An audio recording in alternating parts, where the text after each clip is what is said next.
Donc aujourd'hui, c'est un peu un webinaire introductif, hein, à l'ensemble du cycle. Pourquoi on a décidé de lancer ce cycle de webinaires? Bah, simplement parce que les impacts du changement climatique se font évidemment, vous n'êtes pas sans le savoir, de plus en plus apparents. La Belgique a connu ces dernières années des vagues de chaleur très importantes, une succession d'étés chauds, des hivers doux, des températures extrêmes, des orages violents et des inondations boueuses, impressionnantes. Et donc dans les communes, on constate que de nouveaux défis émergent, tant au niveau des aménagements verts et de leur gestion, qu'au niveau de la santé et du bien-être des riverains. Et dans un pays où il y a 56 de la population qui vit dans les régions, dans des régions urbaines, il devient évident que la nature en ville est au cœur des enjeux d'adaptation et que les communes et les secteurs verts vont être les premiers à devoir y répondre. Donc je vous ai remis quelques projections qui font un peu de la peine, mais heu, pour la Belgique, donc ces projections, elles sont basées sur le plan d'adaptation national, 2017-2020, qui a été réalisé par la Commission nationale climat. Et donc en fait, c'est basé sur le dernier rapport du GIEC, celui de 2014 puisque le nouveau sort à la fin de cette année et des modélisations climatiques avec des scénarios plus ou moins optimistes. Mais donc, il est prévu qu'on parte sur un climat plus chaud avec, de, 1,5 à 4,4 en plus pour l'hiver et 2,4 jusqu'à 7 en plus pour l'été d'ici à la fin du siècle. Un caractère saisonnier plus marqué des précipitations, donc qui vont diminuer assez drastiquement en été jusqu'à 25 d'ici la fin du siècle et augmenter tout aussi, drastiquement en hiver. Ce qui ne veut pas dire que les précipitations annuelles, vont nécessairement baisser. Là, sur les précipitations annuelles, les tendances ne sont pas encore, suffisamment claires. Davantage d'événements extrêmes qu'on constate, hein, déjà aujourd'hui, mais qui s'amplifient, donc fortes pluies en hiver, gros orages, vagues de chaleur en été. Une baisse de plus de 50 des débits, minimum des cours d'eau d'ici à 2100. Alors, même si la Belgique est un pays, très riche en ressources en eau, et ça implique des risques de pénurie. Une augmentation du niveau de la mer sur la côte belge, qui nous concernera moins en Belgique, enfin en Wallonie, mais et un renforcement du phénomène des îlots de chaleur en zone urbaine. Hem, donc on va beaucoup parler d'adaptation au changement climatique, en fait, dans ce webinaire, donc il nous a paru important de revenir sur, quelques notions essentielles, notamment celle de l'adaptation et celle de la vulnérabilité qui est intimement liée. Hem, alors même si la vulnérabilité, c'est un concept, hem un peu confus dans le sens où, en fonction des approches, qu'on va utiliser, si on est dans une approche gestion des risques ou une autre approche, elle est légèrement différente. Mais on peut dire que, la vulnérabilité, je vais vous mettre la définition, est définie par le GIEC comme la propension ou la prédisposition à subir des dommages. Donc c'est le degré par lequel le système risque d'être affecté négativement par le changement climatique et donc elle est fonction de l'exposition aux aléas d'une part, de la sensibilité du système et de la capacité adaptative. Donc si je prends un exemple, comme une entreprise en Belgique, bah, pour définir sa vulnérabilité, il va falloir pouvoir déterminer si cette entreprise est exposée à un aléa et si oui, de quel type et de quelle ampleur, par exemple, des fortes pluies.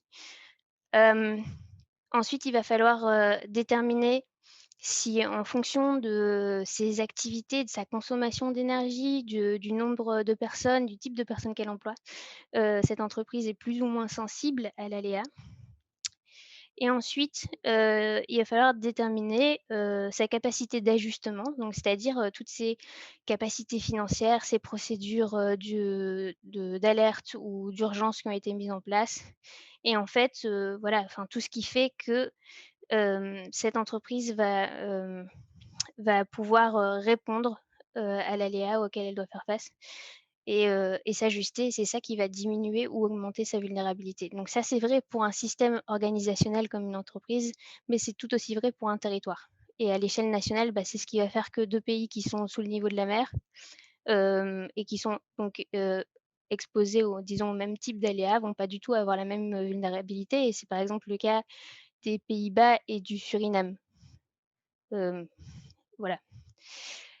Alors pourquoi je vous explique ça? Bah, c'est bien parce que la notion d'adaptation est complètement liée à la vulnérabilité, puisqu'en fait l'adaptation, c'est diminuer la vulnérabilité des systèmes face au changement climatique et donc augmenter leur capacité à faire face et à y rebondir. Et c'est une notion importante qu'il ne faut pas confondre avec celle de l'atténuation, où là, il va plus s'agir de, lutter contre l'amplification du problème en réduisant les gaz à effet de serre et donc ici, bah, même si, les végétaux sont des éléments clés dans l'atténuation aussi, on va plutôt se concentrer sur l'adaptation et ça, c'est une tendance assez générale dans la mesure où pendant des années, les politiques, climatiques se sont concentrées sur les scénarios d'atténuation et donc on faisait des scénarios à faible carbone et cetera, qu'on continue à faire. Mais, comme tout le monde s'est rendu compte qu'en fait, les pays faisaient déjà face aux effets du changement climatique, bah, en fait, l'adaptation commence à devenir vraiment une priorité, à l'agenda politique et c'est en fait ce dont on va parler aujourd'hui avec les outils territoriaux et les initiatives qui sont mises en place à l'échelle locale. Hem, alors quels sont les enjeux pour la gestion écologique des espaces verts? On constate qu'il y a une vulnérabilité particulière des villes belges, d'une part parce que, bah, il y a elles sont d'une densité de population importante. Mais aussi d'autre part parce que l'anthropisation et l'imperméabilisation modifient l'environnement des villes. Il y a une plus forte, rugosité au vent dans les villes, une plus faible, évaporation. L'absorption et le stockage de chaleur sont plus importants aussi. Ce qui et c'est ce climat urbain qui, couplé avec le changement climatique, va exacerber les phénomènes d'îlots de chaleur urbains et donc augmenter la vulnérabilité des villes. Et une fois qu'on a dit ça, on comprend l'importance des espaces verts dans une série d'enjeux. Donc là, j'en ai mis quelques-uns, mais il y en a d'autres. La végétalisation et l'évapotranspiration, parce que c'est ce qui permet vraiment, à travers, les solutions basées sur la nature, de rafraîchir les villes. La qualité du sol et sa perméabilité, bah, parce que le sol devient un enjeu, pas seulement parce qu'un sol vivant stocke mieux le carbone, mais aussi parce que ça va permettre de limiter le ruissellement, d'accroître, l'infiltration et donc in fine de rafraîchir l'air et de limiter les risques, d'inondation. La gestion de l'eau, ben, on voit bien qu'en fait, c'est même un double enjeu, dans la mesure où ça va être clé pour lutter contre les inondations et pour lutter contre la sécheresse. La biodiversité, les services écosystémiques, parce qu'ils sont déjà fragilisés par la fragmentation des habitats, les invasives, la pollution et cetera. Et pourtant, en fait, les réseaux écologiques, grâce au renforcement de la trame verte et bleue, permettent de renforcer la résilience des écosystèmes et donc de garantir les services, qu'ils nous rendent face au changement climatique. Et alors j'ai rajouté, la justice climatique parce que je pense sincèrement que les espaces verts, et les communes ont un rôle à jouer dans la lutte contre, l'apartheid climatique, qui fait que, même localement, les personnes les plus vulnérables sont les plus touchées par, le changement climatique, dans la mesure où elles ont moins accès aux îlots de fraîcheur et qu'elles sont les premières touchées par les vagues de chaleur. En effet, les personnes âgées, les personnes malades et les personnes plus pauvres, sont plus touchées. Donc voilà, donc aujourd'hui, on voit que les villes, se tournent vers des stratégies d'adaptation sans regret, heu, qui sont souvent des solutions basées sur la nature et la végétalisation du bâti, des terrasses, des pieds d'immeubles, tout ce qui peut faire de l'ombrage perméabiliser le sol, trouver des dispositifs alternatifs de traitement des eaux pluviales, ça devient des des vrais enjeux. Donc comment on répond à tout ça? Alors nous, on a décidé de faire un cycle de webinaires déjà pour en parler. Hem et donc on a essayé de faire quelque chose d'assez complet. Aujourd'hui, on va parler des politiques climatiques et des stratégies, adaptatives locales avec, Julien Hoyot, qui est conseiller, changement climatique à l'Agence wallonne de l'air et du climat et qui va venir nous parler de l'adaptation au niveau communal. Et ensuite Florence Trum, attachée au cabinet de la ministre de l'Environnement, de la Nature, de la Forêt et de la Ruralité, viendra, elle, nous parler de l'appel d'offres qui va être lancé, pour la végétalisation des communes wallonnes. Dans un deuxième webinaire, on verra, la végétalisation du bâti avec toutes les solutions que je viens d'évoquer juste avant. Et donc, Grégory Mailly de Jean Blou Agrobiotech viendra nous en parler. On parlera également de la gestion de l'eau dans les espaces verts, avec les bons gestes à adopter pour entretenir ces aménagements végétaux et ces parterres. Il y aura la commune d'Andenne qui va venir nous faire un retour, d'expérience et c'est Jean-Nicolas Arnoux d'Adalia qui nous en parlera. On va aborder la question des plantes les mieux adaptées à la sécheresse et au changement climatique en général, avec, Louise, Mommen d'Adalia. Ensuite, on abordera la question des inondations et du ruissellement des eaux de pluie et donc le rôle et les solutions apportées par les espaces verts dans tout ça, avec Célia Larinaga d'Adalia. Et puis on aura, plusieurs communes qui viendront nous faire un retour d'expérience sur les aménagements qu'elles ont mis en place pour rafraîchir leur ville. Et enfin, on abordera la question des arbres en ville, du rôle qu'ils doivent jouer dans l'adaptation et de comment faire pour que la plantation et la gestion des arbres en ville permettent réellement à ces arbres de rendre les services écosystémiques, qu'ils doivent jouer dans l'adaptation. Et donc, là, on aura, Bruno Campanella d'Urban Bruxelles, Nicolas de Brabander de Urban Forêt et un invité mystère. Voilà. Donc pour en venir au sujet, qui nous intéresse aujourd'hui, hem, beh, vous n'êtes pas sans savoir que tout a commencé avec la convention cadre des Nations unies sur le changement climatique en 1992 et que la Belgique, en est évidemment partie. Je vous ai mis ici toute une liste de documents clés que je ne vais pas détailler parce que Julien Hoyot va le faire beaucoup mieux que moi juste après, mais comme ça vous avez déjà une idée des échelons et des documents qui ont déjà été réalisés. Simplement, sachez que, hem, la Belgique a déjà élaboré sa stratégie d'adaptation nationale en 2010. Elle l'a transposée en un plan national d'adaptation qui est, mis en œuvre par la Commission nationale climat depuis, 2017, au moins partiellement. Et au niveau wallon, c'est le décret climat qui vient poser vraiment le cadre juridique et le principal outil de mise en œuvre de ce décret climat, c'est le plan air climat énergie. Hem et donc Julien nous réexpliquera tout ça, dans un petit instant. Donc l'aménagement du territoire doit être réfléchi en prenant en compte vraiment les impacts du changement climatique sur ce territoire et donc c'est pour ça qu'il était important, de rappeler quelles sont les projections à l'échelle, de la Belgique et même à l'échelle de la Wallonie, même si ça change pas grand-chose. Hem et donc c'est ce que la collaboration de la convention des maires et la démarche Adapte ta commune visent à faire. La convention des maires, par exemple, c'est une initiative européenne qui rassemble, les collectivités locales et régionales qui sont désireuses de lutter contre le changement climatique et pour une énergie plus durable. Hem C'est la région wallonne qui coordonne cette convention et donc qui va venir aider les communes à intégrer les impacts, du changement climatique et à développer des actions d'adaptation au niveau local. Il faut savoir qu'aujourd'hui, il y a quand même 186 communes qui sont, déjà engagées dans la convention des maires et 152 qui disposent du plan d'action, d'énergie durable, plan d'action pour l'énergie durable et le climat, hem, donc les fameux PAEDC.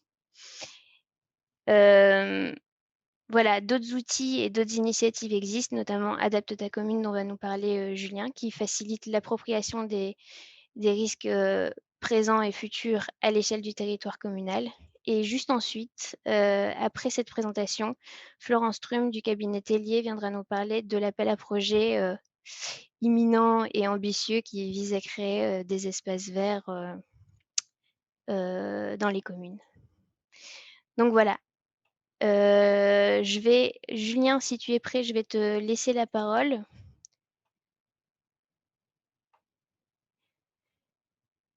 Et te désigner comme présentateur. Ok. Bonjour à tous, est-ce qu'on m'entend bien? Oui. Oui, on Ouais, t'entend bien. ok. Ok, donc je vais partager mon écran maintenant. Yep. Hop. Non, celui-là. Voilà. Est-ce que vous voyez mon écran aussi? Oui, ça charge, c'est bon. Nickel.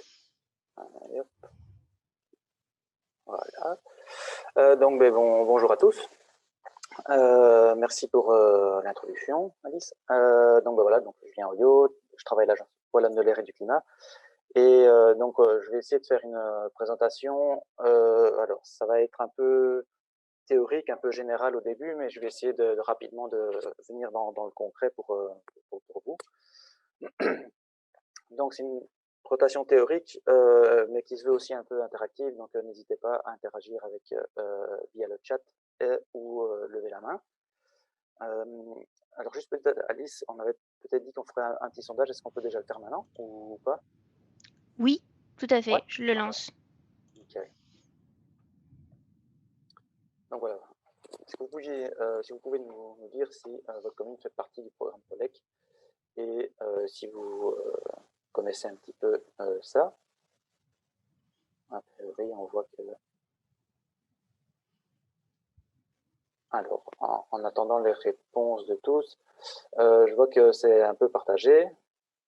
Donc le programme POLEC, c'est typiquement ce que Alice avait mentionné avec la Convention des maires. Donc la région wallonne coordonne un petit peu l'initiative au niveau wallon et a développé depuis maintenant quelques années un programme de soutien. Alors c'est un soutien à la fois financier, mais à la fois aussi méthodologique. Donc la région fournit des outils pour que les communes qui ont adhéré à la Convention des maires puissent voilà, mettre en place leur fameux plan d'action, le construire, l'élaborer, etc. Et dans le cadre de ce programme POLEC, l'outil Adapte ta commune a été voilà, promu pour que les communes puissent évaluer leur vulnérabilité et mettre en place des actions d'adaptation. Voilà, donc je ne sais pas comment on fait. Voilà. J'ai mis fin au sondage, donc on a 51% de oui. C'est Voilà, ok. partagé. C'est moitié-moitié, voilà, c'est bon. Donc pour ceux qui connaissent, ça fera un petit rappel ou peut-être que vous allez apprendre des petits trucs en plus. Et pour ceux qui ne connaissent pas, vous allez apprendre plein de trucs. Voilà.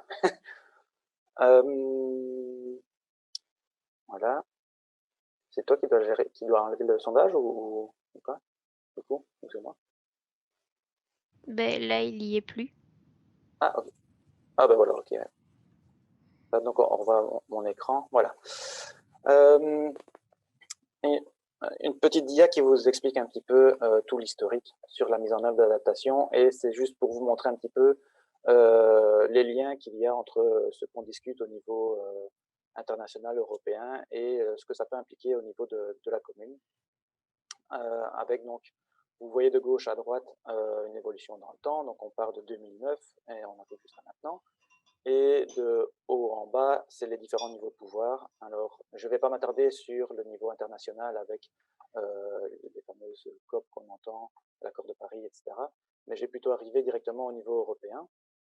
Donc l'histoire a commencé en 2009 avec un premier document, le white paper, donc qui devait débouler sur la première stratégie européenne d'adaptation qui est arrivée donc en 2013. Alors, la stratégie, ce qu'elle voulait faire, enfin l'Europe, ce qu'elle voulait faire, c'était encourager tous ses États membres à développer des plans d'action, des stratégies pour s'adapter au changement climatique. Elle a mis en place quelques outils pour ça. Donc, il y a ce qu'on voit juste à côté, c'est Climate Adapt. C'est donc c'est un site web qui regroupe toute l'information disponible sur l'adaptation au niveau européen. Donc, que ce soit des programmes de recherche, des mises en œuvre de politiques au niveau européen.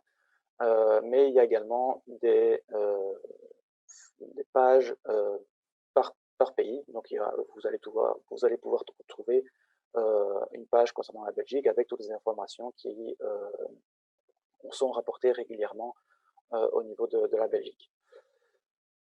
À côté de ça, il y a d'autres initiatives comme la mentionnée déjà Alice, donc la Convention des maires et donc POLEC en Wallonie, donc l'Europe encourage les villes et les communes à développer des plans d'action, pas seulement pour adaptation, donc pour les objectifs énergétiques, donc réduire la consommation d'énergie, réduire les émissions de gaz à effet de serre et également donc maintenant mettre en place des mesures pour s'adapter au changement climatique.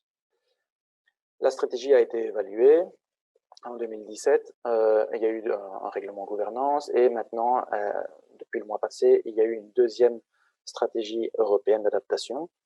Pourquoi est-ce que je vous parle de tout ça? C'est parce qu'on peut voir au niveau européen que la volonté est encore de travailler à nouveau avec les États membres, de renforcer encore la Convention des maires et donc voilà tout le travail qui se fait au niveau des communes. Et il y a aussi également un point sur l'Europe veut vraiment développer des solutions basées sur la nature. Et donc c'est vraiment ce qui nous anime ici aujourd'hui. On descend d'un échelon, on arrive au niveau belge. Au niveau belge, donc, on a une stratégie qui a été élaborée en 2010 au niveau national. Donc, voilà, c'est un document assez général qui détaillait un petit peu les impacts, les premiers impacts des changements climatiques en Belgique et qui annonçait un plan d'action qui est arrivé finalement assez tardivement, donc 7 ans après.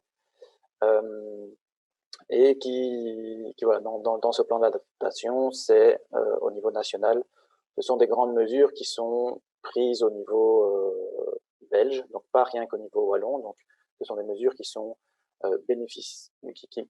dont la Wallonie peut bénéficier. Donc, par exemple, il y a eu des études sur des nouveaux scénarios climatiques de référence pour la Belgique, des études sur le coût des impacts socio-économiques des changements climatiques en Belgique. Il y a également une plateforme web, donc je vous ai parlé de Climate Adapt au niveau européen, mais on a fait la même chose au niveau belge. Donc on a un site, donc c'est adapttoclimate.be, qui regroupe toute l'information au niveau belge, au niveau de l'adaptation, et qui est disponible en français, anglais et néerlandais. Voilà, donc c'est quelque chose qui est et qui vient de se terminer également aussi. Donc il y a eu une évaluation finale et à part une seule mesure sur les 11, toutes les mesures ont été mises en œuvre ou sont en cours encore de finalisation. Donc c'est quelque chose qui s'est très bien passé. Je descends au niveau plus bas, au niveau régional et donc au niveau wallon et les autres régions. Donc on a commencé par faire des études d'évaluation de la vulnérabilité et des impacts des changements climatiques. Donc voilà, puisqu'en 2010-2011, on ne savait pas trop quels seraient les impacts des changements climatiques sur notre territoire, et donc on a lancé des grosses études en collaboration avec les universités, avec des experts des différents secteurs, et ces grosses études ont permis d'élaborer les premiers plans climat dans lesquels on a intégré l'adaptation et les risques du changement climatique. Donc c'est les plans que vous voyez entre 2013 et 2016, les plans flamands, région wallon, bruxellois et la contribution fédérale. Et donc tous ces plans sont également complémentaires au plan national. Voilà. Je survole ça, je ne vais pas dans le détail, je pense que c'est pas tout le temps compréhensible non plus, je me rends bien compte de l'extérieur, tous ces plans, etc. C'est juste pour vous illustrer que voilà, différentes choses existent différentes initiatives sont à différents niveaux. Et donc, le niveau qui nous intéresse maintenant, c'est le dernier niveau, tout en bas, le niveau communal. Et on a créé en Wallonie un outil de diagnostic en 2012 qui était basé justement sur l'étude régionale, la grosse étude qu'on avait fait en 2011. C'est resté un petit peu dans les cartons. On n'a pas su le promouvoir, et voilà. Mais on l'a ressorti ici depuis 2017 dans le cadre de POLEC. Et donc, on a complété cet outil avec des modules en plus. Et donc, ça, je vais vous l'expliquer par la suite, pour revenir un peu dans le concret. Donc voilà, grosso modo, c'était pour vous dire que voilà, il y a des choses qui se passent au niveau européen et qui percolent et qui font naître des initiatives à différents niveaux et qui peuvent aider le niveau communal. Alors maintenant, rentrons un peu dans le vif du sujet. Vous savez peut-être que l'IRM enregistre la température depuis maintenant 1830 en Belgique, à Bruxelles, et grâce à ces longues séries historiques de mesures de température, on remarque que la température a déjà augmenté en Belgique. Et retenons que, on va essayer d'arrondir un petit peu, retenons que la température a déjà augmenté de 2 degrés en Belgique, et en Wallonie du coup, depuis le début des années, depuis une période de référence, ici entre 1961 et 1990. Et on voit que depuis 1830, ça a augmenté donc même de presque 3 degrés. En fait. Ça, c'est pour le passé. Alors, avec les différentes études que j'ai mentionnées tout à l'heure, qu'on a faites depuis quelques années, on voit que, comme Alice l'a dit, on va vers quelque chose qui continue à se réchauffer, et on va jusqu'à des plus 4 degrés à la fin du siècle. Ça, c'était par rapport à la même période de référence, et donc une étude de 2011.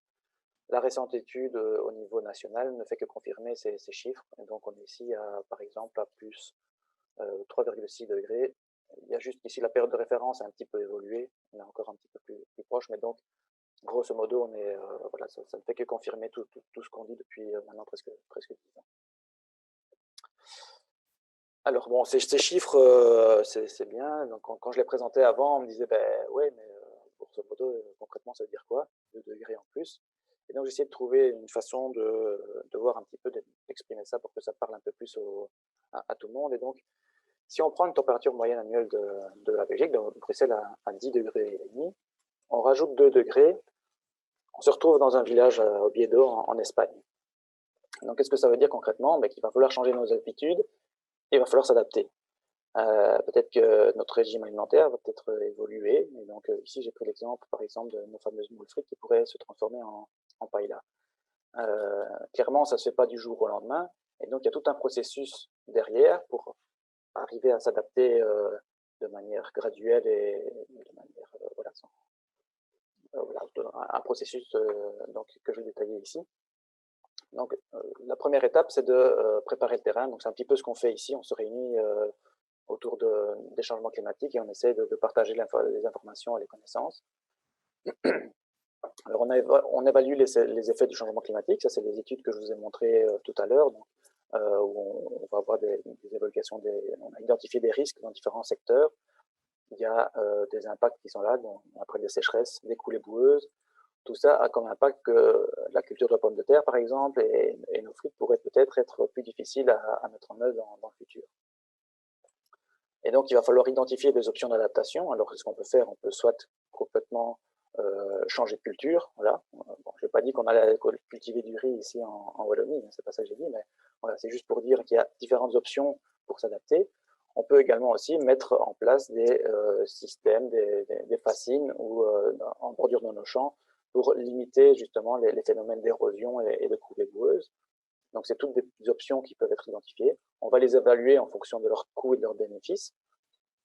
Et puis, une fois qu'on a évalué tout ça, on va les mettre en œuvre. Donc, voilà, soit on a changé de culture, en cuisine de la paella, soit, je parlais des fascines en bordure de champ.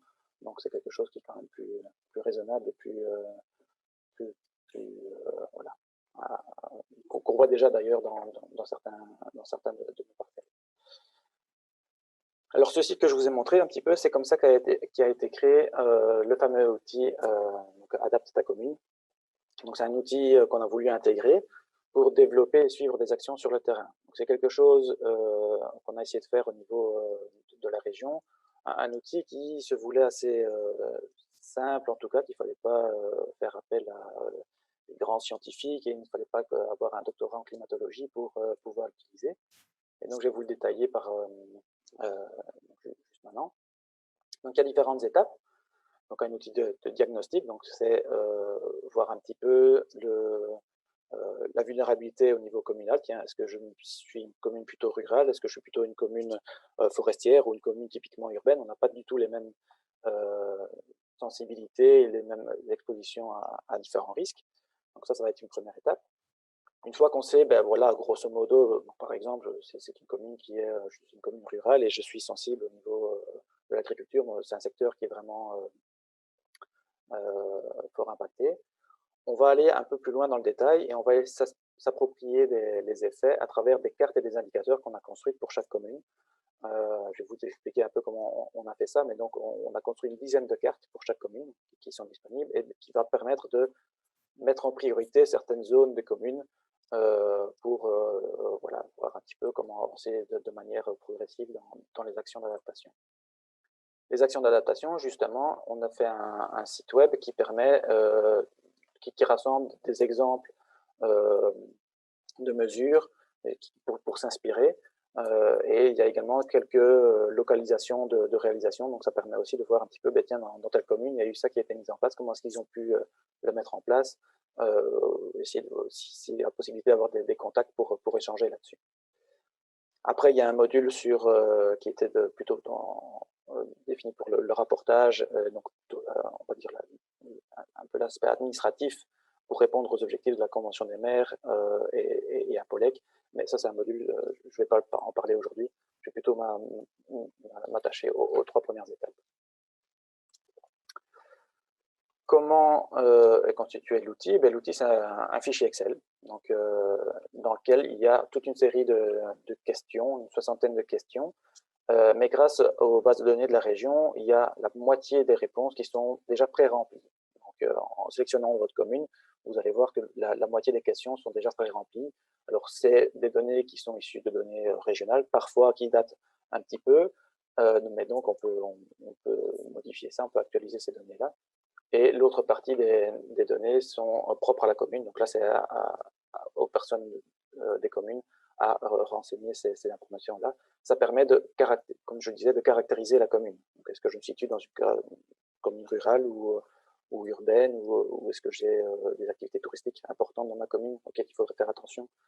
Donc voilà. Les fichiers Excel, donc je l'ai dit, il y a des supports cartographiques qui accompagnent cet outil.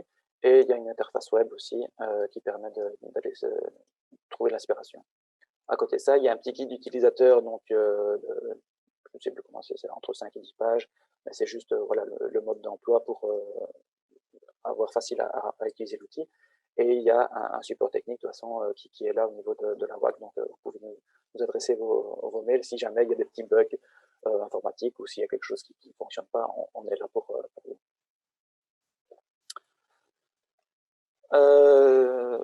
Je vous ai parlé de l'évaluation des impacts et de la vulnérabilité. Comment est-ce qu'on a fait ça au niveau régional? Donc c'est la fameuse étude de 2011. Donc je vous ai dit, on a travaillé avec des consultants et avec des universités.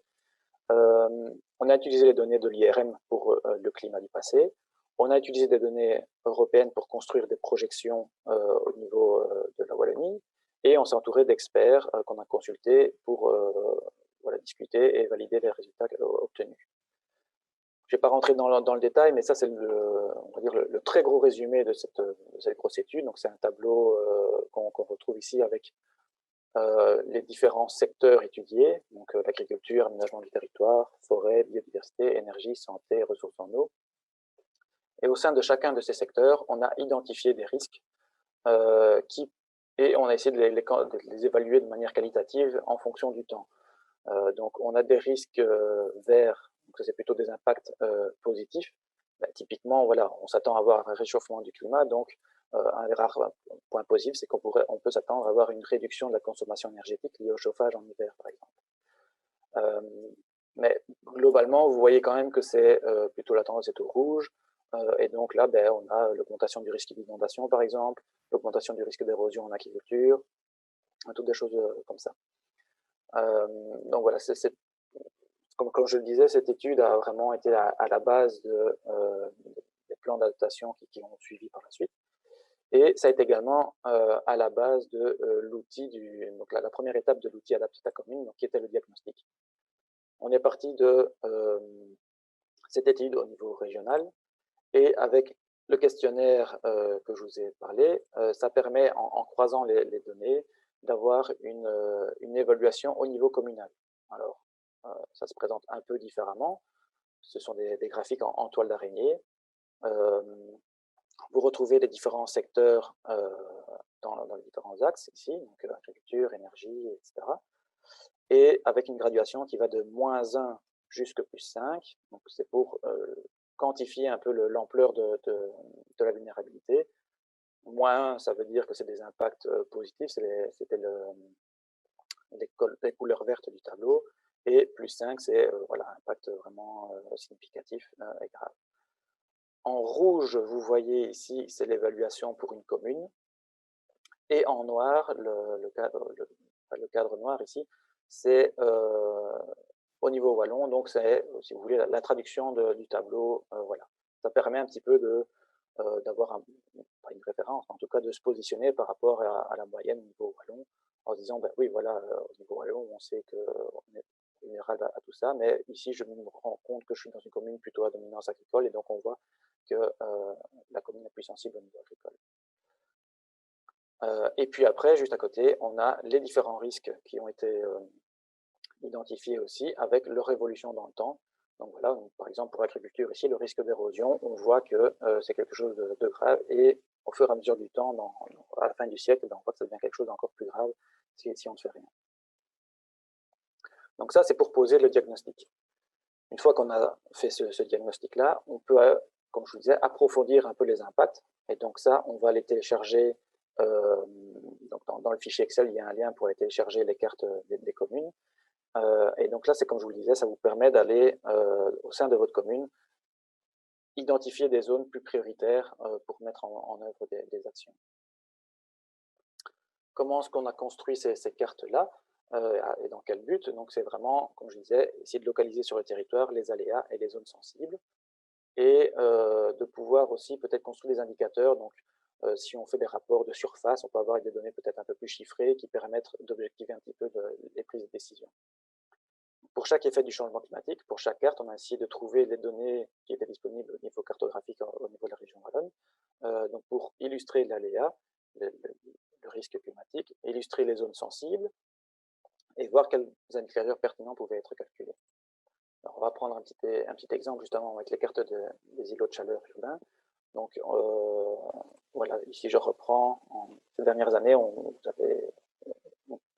ici on a beaucoup parlé du Covid, mais avant ça il y avait des décès de la surmortalité liée aux vagues de chaleur qu'on a observé ici en Belgique.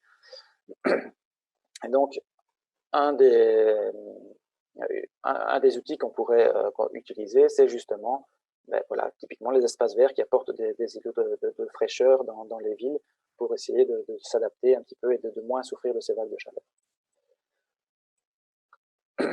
Alors, comment cette carte a été construite? On a deux données d'entrée. Donc, on a d'une part les espaces verts, la localisation des espaces verts, en se disant voilà, qu'aux alentours de ces espaces verts, on a pris des zones d'influence, donc entre 100 mètres et 400 mètres autour de ces espaces verts. On considère que voilà, il y a un effet de ces espaces verts sur un effet de rafraîchissement, en tout cas de réduction de l'îlot de chaleur. Et à côté de ça, on a croisé ça avec le bâti, et donc essayer de voir un petit peu sur la commune quelles sont les zones les plus imperméabilisées, donc sous-entendu les plus denses et qui peuvent souffrir le plus de l'îlot de chaleur. Et en croisant les données, on s'est rendu compte que voilà, il y avait des bâtiments ou des quartiers en rouge qui pouvaient être prioritaires par rapport à l'ensemble de la commune. Donc, comme je vous l'ai dit, première étape, on a rendu compte, avec le diagnostic, on s'est rendu compte que la commune était vulnérables aux îlots de chaleur urbains, mais comment, de manière constructive et progressive, mettre en place des actions, ben voilà, c'est ici, avec les cartes, on peut se rendre compte que voilà, il y a des zones prioritaires sur lesquelles on peut travailler en premier. En faisant des petits rapports de surface, on peut arriver à soit un pourcentage de bâtiments ou identifier également peut-être des bâtiments résidentiels ou à d'autres, des bâtiments tertiaires, donc avec des services bien spécifiques qui pourraient être voilà, prioritaires. Ici, vous aurez les PowerPoint de toute façon, donc je ne vais pas rentrer dans les détails, mais c'est la liste des 10 cartes qui sont produites, donc qui sont disponibles sous format PDF pour chaque commune. Donc voilà, il y a les inondations, les îlots de chaleur urbains, il y a des informations sur les forêts aussi. Donc voilà. L'étape 3, c'est donc se rendre sur le site leswallonsadaptent.be. Donc il y a un lien aussi qui vous renvoie vers ce site-là. Et là-bas, vous retrouverez une vingtaine de fiches actions qui est, bon voilà, c'est pas tip-top comme ça, on peut pas juste les copier-coller et les mettre dans notre plan d'action. Non, c'est plutôt pour s'inspirer et se dire, ben voilà, ça c'est vrai que c'est quelque chose qui pourrait être mis en œuvre au niveau de notre commune. Ça vous donne un petit peu une description de la mesure, quel aléa cela peut... Donc on peut faire des recherches aussi, ben voilà, si je veux faire quelque chose pour l'inondation, ben on va cocher inondation et il va y avoir la sélection de 13 mesures qui pourraient être mises en œuvre pour lutter contre les inondations. Et puis il y a quelques exemples de réalisation. Voilà, ça c'est vraiment typiquement des choses qui sont déjà faites et qui permettent d'échanger un petit peu au niveau des communes. Les fiches actions, donc ça se présente sous format sur le site internet, mais ça peut être aussi téléchargé sous format PDF. Donc c'est assez court, généralement c'est entre 2 et 3 pages, et avec voilà, une petite description et des liens utiles pour aller plus dans le détail. Les exemples de réalisation, je vous le disais, ça a été, on les a essayé de les localiser sur la carte de la Wallonie, et puis une petite description, et parfois, quand on le sait, des personnes de contact ou un site internet pour pouvoir échanger et avoir un peu plus d'informations. Alors, quelques autres outils utiles au niveau de la région. Donc, là, je pense que la plupart d'entre vous connaissent tout ce qui se fait au niveau des plans de gestion des risques d'inondation. Il y a la cartographie d'aléas d'inondation qui est disponible également sur le géoportail de la Wallonie. Il y a des recommandations au niveau forestier, le nouveau code forestier, l'Observatoire wallon de la santé des forêts, donc ça c'est aussi également quelque chose au niveau wallon. Les plans wallons forte chaleur et pic d'ozone, donc on entend assez bien, qui sont déclenchés en été lors du seuil de température, donc plan de communication au niveau de la population. La cellule GISER, je pense que certaines communes ont déjà fait appel et donc savent de quoi il s'agit. Donc c'est une cellule qui travaille avec les communes, avec les agriculteurs pour trouver les bonnes pratiques pour essayer de réduire les phénomènes d'érosion et le ruissellement au niveau des parcelles agricoles. Et ce que je voulais mentionner aussi, c'est peut-être d'autres initiatives, mais donc ici qui se retrouvent plutôt à Lyon. Donc c'est des cartographies, c'est la même chose, on part de cartographie avec sur l'îlot de chaleur urbain. Ici on a Liège. Et à Lyon, par exemple, grâce à ces cartographies, ils ont mis en œuvre par exemple, des corridors verts, des bassins de récupération d'eau de pluie qui peuvent servir aussi à arroser les plantes, les arbres plus vulnérables. Et ce qui était comique aussi, enfin comique, je trouvais original, c'est qu'ils ont développé pour le tourisme un parcours fraîcheur pour visiter la ville à l'ombre. Donc voilà, c'est quelque chose, juste pour illustrer un petit peu ce qu'on pouvait mettre en œuvre grâce à tous les outils cartographiques donc, que j'ai mentionné. Typiquement, et alors voilà aussi, typiquement dans le cadre des plans d'action, donc les PAEDC, on peut voir aussi pour essayer de trouver des synergies avec les objectifs de réduction des émissions de gaz à effet de serre. Donc les corridors verts, ici on voit, on peut les utiliser aussi pour favoriser la mobilité douce dans les villes. Donc voilà, toutes les choses comme ça. Donc voilà, à vous de voir maintenant si je vous invite à faire le test pour voir si votre commune est sensible aux effets des changements climatiques. On peut télécharger l'outil gratuitement sur le site de la WAC et également sur le site de la Convention des maires. Je pense qu'il y a le lien aussi là-bas. Et ce qu'on s'est rendu compte aussi, c'est qu'on fait des présentations soit aux conseillers en énergie, soit à des élus, à des échevins, parfois à des conseillers environnement. Et j'ai déjà eu des retours aussi, comme quoi je dis, ah ben oui, c'est vrai que mon collègue de l'énergie avait utilisé cet outil-là, mais il ne m'a pas dit. Et voilà, donc je ne savais pas. Et donc voilà, je vous invite vraiment au niveau de votre commune à travailler ensemble. L'outil a été fait également aussi pour qu'on puisse laisser des petits commentaires entre collègues pour voir, tiens, c'est pas moi qui ai l'information, mais toi, est-ce que tu sais retrouver cette information-là? Et je pense que le fait de travailler vraiment ensemble permet de faire, voilà, développer des synergies. Et je crois que c'est beaucoup plus motivant aussi de travailler ensemble que chacun dans son coin. Voilà, tout ce que je voulais vous dire. Donc, j'espère que ça vous a parlé un petit peu. Et voilà, maintenant je suis disponible pour répondre aux questions. Oui, juste un petit tuyau comme ça pour terminer, juste avant que laisse la parole à Florence Rhume. Si je peux vous donner un petit tuyau, une petite astuce pour l'appel à projet qui va suivre, l'outil Adapte ta commune est vivement recommandé. Donc voilà. Merci beaucoup, Julien. Alors, il y avait une question, mais je crois que tu y as répondu juste à la fin. Il y a quelqu'un qui se demandait si l'outil était accessible à tout le monde et pas seulement aux communes. Donc, a priori, oui, tout le monde peut le télécharger.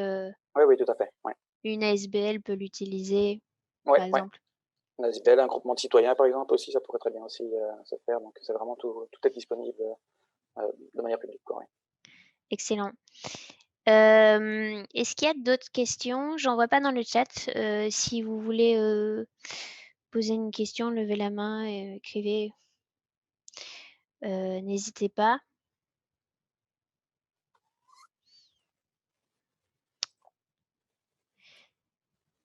Sinon, ben, je propose qu'on commence avec la présentation de Florence et puis dans le chat le lien de téléchargement. Oui, Julien, est-ce que tu pourrais remettre le lien de téléchargement de l'outil dans le chat? Oui, je vais faire ça tout de suite. Ouais, ok. Merci. Florence, est-ce que tu es prête? Voilà, oui, je suis là. Bonjour à tous. Bonjour. Voilà, alors normalement tu devrais pouvoir Partager. partager. Ah oui, est-ce qu'il existe, juste avant que Florence commence, est-ce qu'il existe un outil similaire pour les provinces? Adapte ta province. Alors, pas spécialement au niveau provincial, mais par contre, je sais que certaines provinces sont coordinatrices aussi de la Convention des maires, Oui. et donc aident les communes aussi des provinces. Donc, particulièrement, je sais que la province de Liège est fort active avec les communes. Donc, voilà, la province de Liège a un plan climat, mais n'a pas eu l'outil n'a pas été développé comme ça au niveau des provinces. D'accord. Si vous avez d'autres questions, on pourra y revenir à la fin de la présentation de Florence. Voilà. Donc voilà, bonjour à tous. Donc merci à Dalia et Alice pour l'invitation. Ça me permet de communiquer un peu en avant-première sur ces appels à projets. Donc destinés, comme Julien l'a déjà dit, donc à la création d'espaces verts en milieux urbanisés dans le contexte d'adaptation à la crise climatique. Et dont le premier... Attendez, si tu veux bien aller après. Tu ma petite fille avec moi, désolée. Voilà, donc le premier appel à projet va être lancé tout prochainement. Et en fait, quand je dis tout prochainement, on espère vraiment, on croise les doigts pour qu'il soit approuvé par le gouvernement wallon demain. Donc, en ce moment même, c'est la discussion entre les chefs de cabinet par rapport à notre appel à projet. Et donc, c'est un peu la bagarre par rapport à qui va participer au jury, qui va co-signer. Donc, voilà, c'est un peu des détails, peanuts, mais il y a beaucoup d'émulation. Et donc, on peut se dire, ben voilà, que ce premier round passionné, ça montre qu'il y a tout un intérêt autour de ces appels à projets. Et on espère que cet engouement va se concrétiser au niveau des communes et qu'on ait des beaux projets de végétalisation du territoire.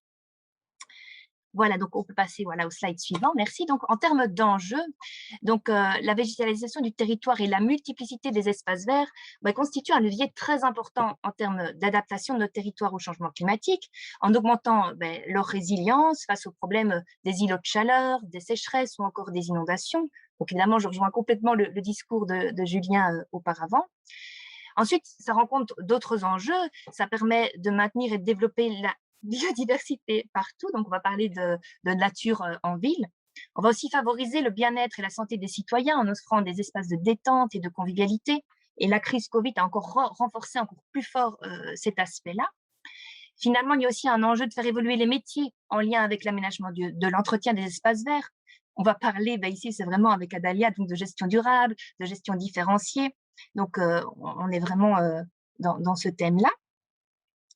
Alors ensuite, le slide suivant, je voulais montrer des petites illustrations. Donc voilà, pour dire tout l'intérêt de tels projets. Là, c'était une photo du bois de la Cambre il y a quelques semaines, voilà, par rapport à la crise Covid. Les gens, ils ont envie d'aller dehors.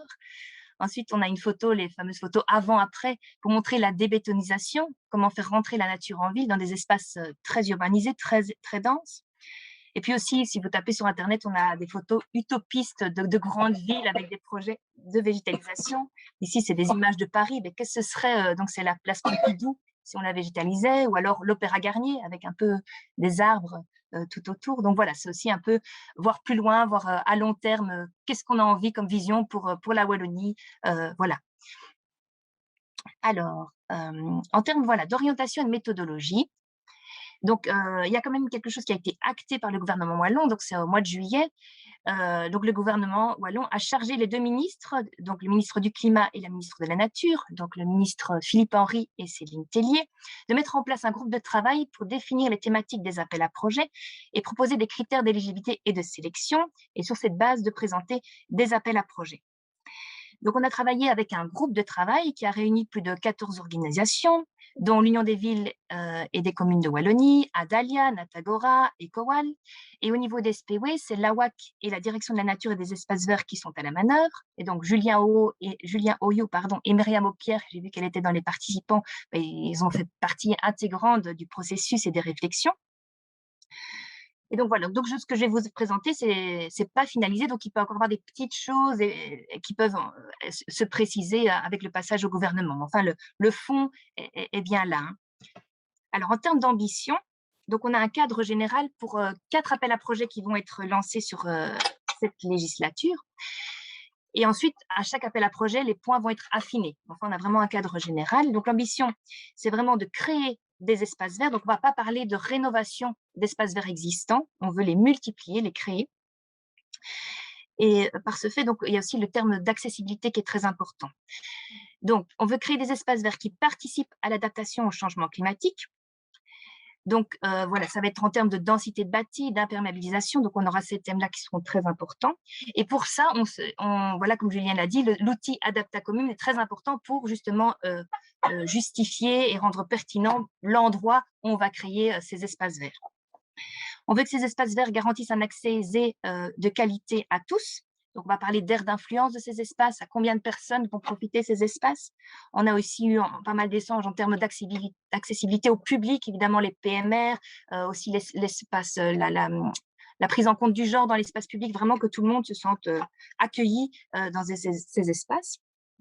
Et aussi en impliquant les citoyens et les acteurs locaux. Donc, tout ce qui est aspect participatif sera aussi bien mis en valeur dans ces appels à projets. Donc, ces 4 axes vont permettre de dire, voilà, un projet est éligible ou pas. Il doit répondre à ces 4 axes-là. Ensuite, évidemment, il y aura plutôt des critères de sélection qui vont être basés sur l'amélioration de la qualité environnementale. On va parler de la biodiversité, de la sobriété, etc.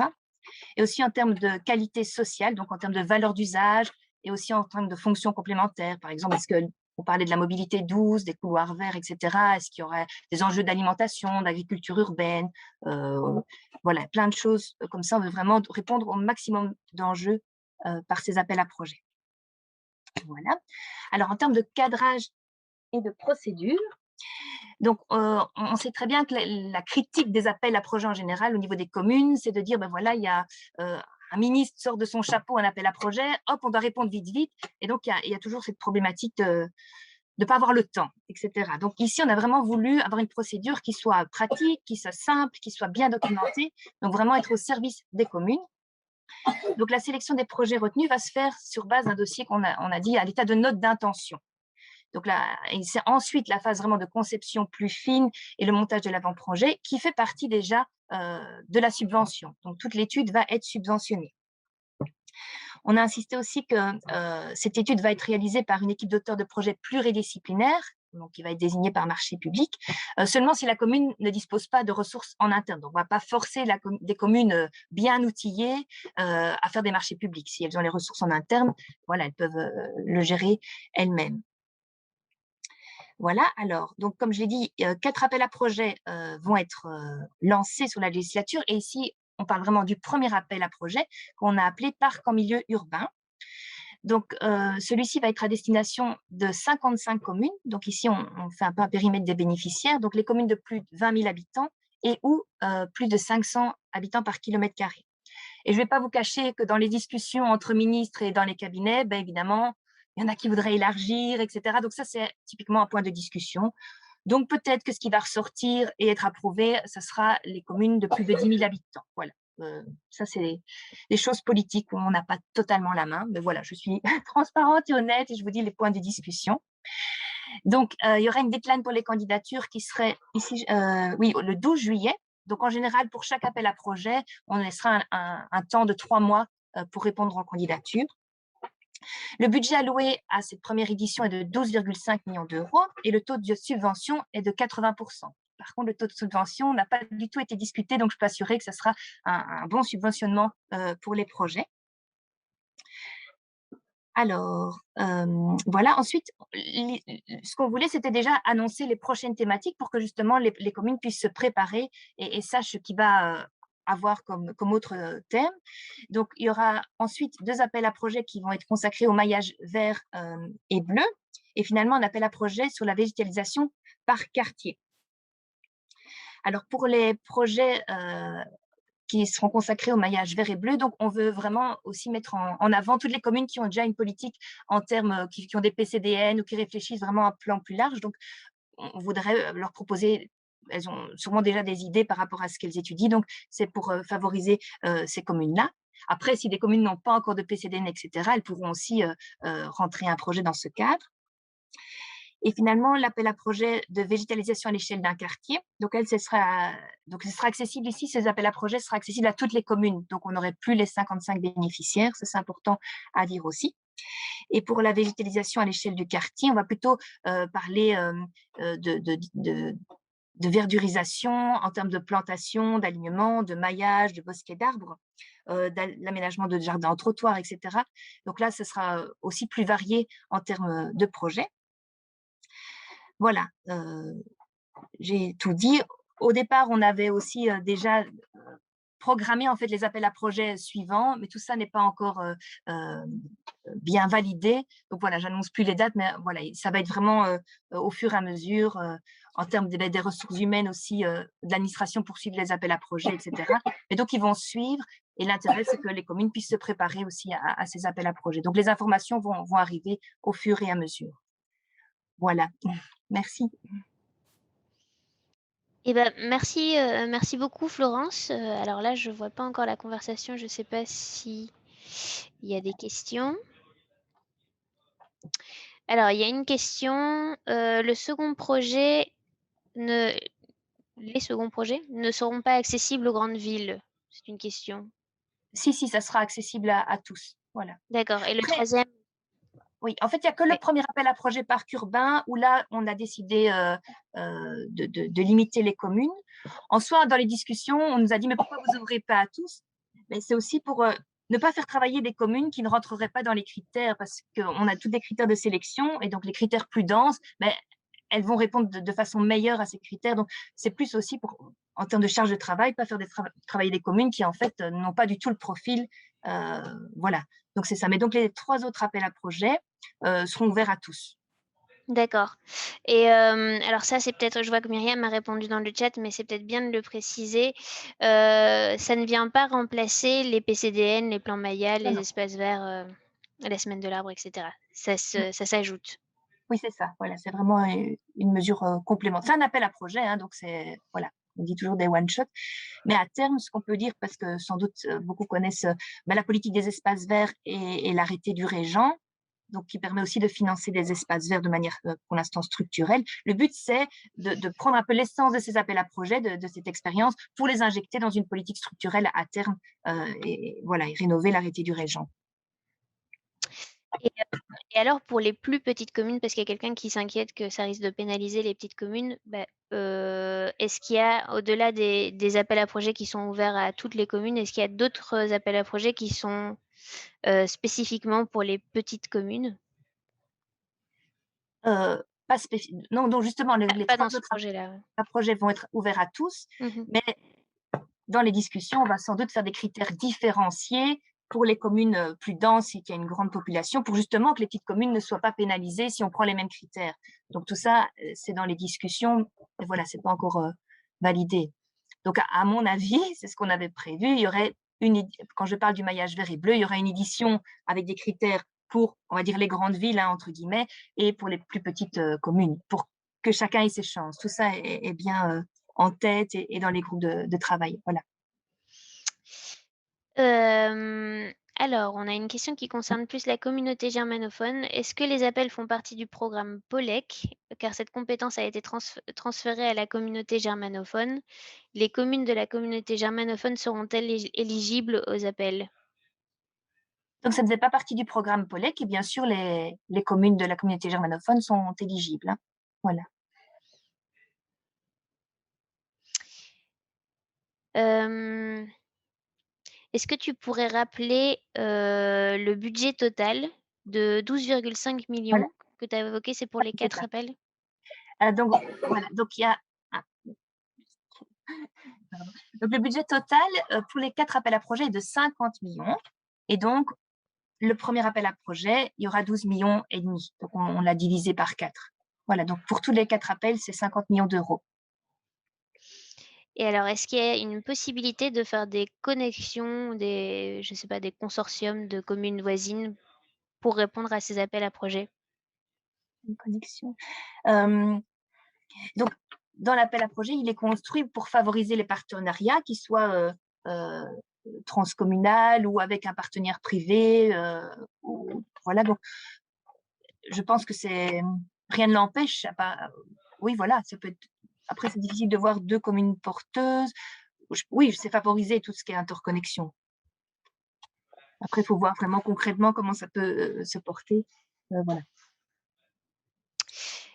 Il y a une personne qui se demande quid des terrains régionaux et privés? Est-ce que ce sera toujours uniquement sur des terrains communaux? Donc c'est des terrains communaux. L'appel à projet permettra l'acquisition de nouveaux terrains. Mmh. Ensuite, comme on l'a dit, ça a été aussi fort discuté, il peut avoir des partenariats, sur des terrains, régionaux, privés, à voir, mais avec un système de convention puisqu'on donne quand même un subside à la commune. Donc c'est la commune qui est maître d'œuvre, donc il faudra quand même, qu'il y ait, convention d'usage, des choses comme ça. Mais tout ça, il y a vraiment les documents sont fort détaillés quand même par rapport à tout ça, à tous ces points précis. Et alors, quelles sont les perspectives en matière de timing pour les projets 2 et 3? Je ne sais pas si tu veux t'avancer, là-dessus? Mais clairement, le projet 2 serait plutôt lancé, janvier 2022. D'accord. Voilà, donc ici, on fait vraiment le premier, voilà, et après ils se suivront, hein. C'est vrai qu'on s'était dit, mais tout ça va être annoncé dans la foulée. Là, en fait, c'est toujours le plus dur de faire sortir le premier appel à projet. Après, ben voilà, ce sera, la voie sera lancée et on aura des facilités à annoncer la suite. Très bien, et est-ce que cela rentre dans les accords de Paris? Ouais, pas spécialement, enfin les accords de Paris, c'est, plus par rapport au enfin c'est un outil parmi d'autres, mais Si en fait, les accords de Paris obligeaient les pays heu, à planifier leur stratégie d'adaptation, donc on peut dire que voilà, ça c'est fait une action. partie de Oui. la stratégie d'adaptation, donc ça rentre. Hem, Quel sera le temps de réalisation de chacun des projets avant la rentrée de la déclaration de créances? Ça sera 3 ans, ce qu'on a prévu. D'accord. Et le premier appel va être annoncé quand? Ah do mais donc voilà, tout dépend de quand il est approuvé. Si on peut déjà, s'il est approuvé demain, ben voilà, on a prévu une Ah, communication le 8 avril, mais voilà, ça ne dépend on espère au plus voilà, vraiment, que demain ça qu'elle soit approuvée et qu'on peut vraiment lancer la communication, etc. Tout ça est prêt, hein. Donc on va dire incessamment sous peu. Voilà, oui. Au pire, ce sera après les vacances de Pâques, mais je serai déçue. Voilà. Voilà. Est-ce qu'il y a d'autres questions? On voit que ça suscite de l'intérêt quand même. Oui. Oui, je vois l'acquisition des terrains, tout est à 80 hein, que ce soit l'étude, on n'a pas fait de modularité en fonction des postes.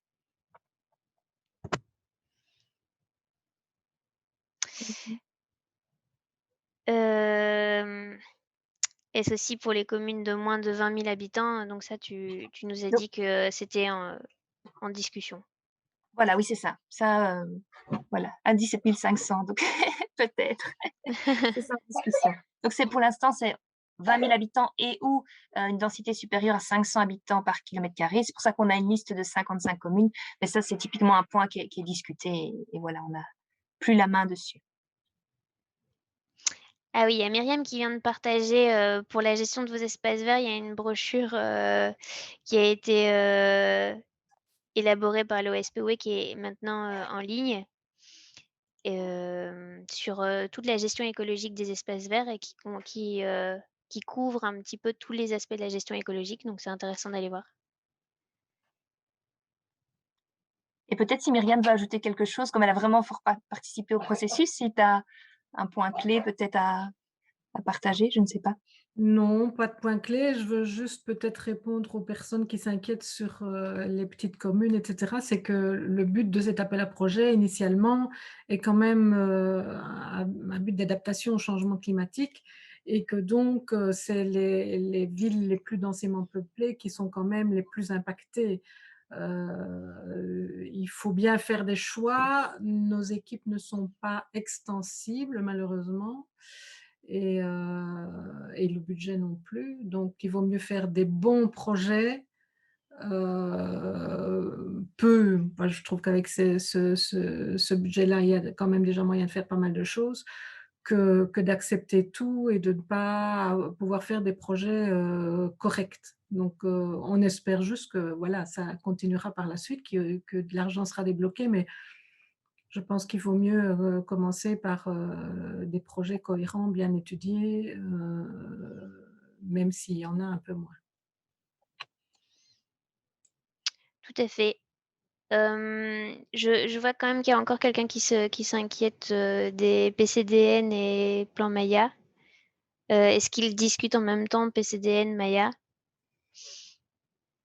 au Non, cabinet? c'est pas lié, enfin, au cabinet, si, de manière générale, il y a quand Oui. même quelque chose qui va sortir par rapport à ça. Mais je crois qu'il n'y a pas. Pour moi, ça sera au premier semestre. C'est un collègue qui s'occupe de ça, mais donc oui, il y a bien une rationalisation de tout ce qui est PCDN et actions comme ça qui est en cours. Je sais des choses, mais je ne sais pas ce qui peut être communicable déjà pour le moment, mais tout ça va, va sortir, oui, oui. En tout cas, pour simplifier la vie des communes, c'est vraiment avoir un impact maximum de manière simple et voilà. Donc ça, c'est un projet à part et ça va sortir, je pense qu'avant juin, clairement. Alors, il y a une personne qui écrit, maillage vert et circuit piéton et vélo reliant plusieurs communes, y a-t-il un lien? Je pense que ça peut faire partie d'un projet de création d'espaces verts, mais je sais pas, Oui, ce que tu en enfin penses? voilà, je pense que oui, comme on a dit, si ça répond à d'autres enjeux de mobilité, c'est envisageable, voilà. Après, c'est difficile hein, de répondre comme ça, il faut quand même avoir déjà une note d'intention, quelle est la vision, etc. C'est Mmh. important. Un peu de contexte. J'ai une personne qui regrette que les projets entamés lors de la législature précédente passent à la trappe, comme, la végétalisation des cimetières. Je n- Je suis pas sûre que la végétalisation des cimetières passe, non, je pense pas que ça passe à à la la trappe, trappe. je ne sais pas, il y a peut-être un projet concret qui, je ne sais pas.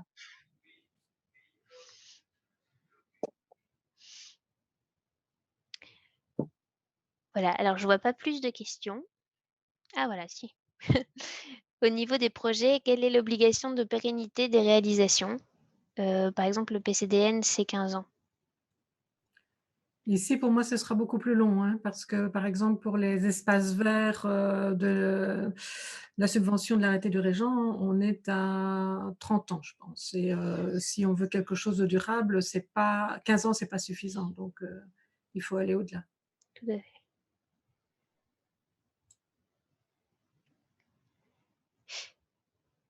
Et j'imagine que ça, ce sera à définir après dans le processus de préparation de projet. Oui, voilà, tout ça. En fait, quand les projets seront désignés, ils vont se voir un arrêté d'octroi du subside où tout ça sera bien indiqué, évidemment. Mmh.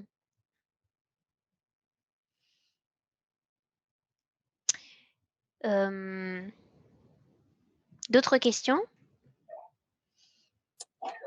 Personne ne lève la main, en fait, j'ai pas regardé.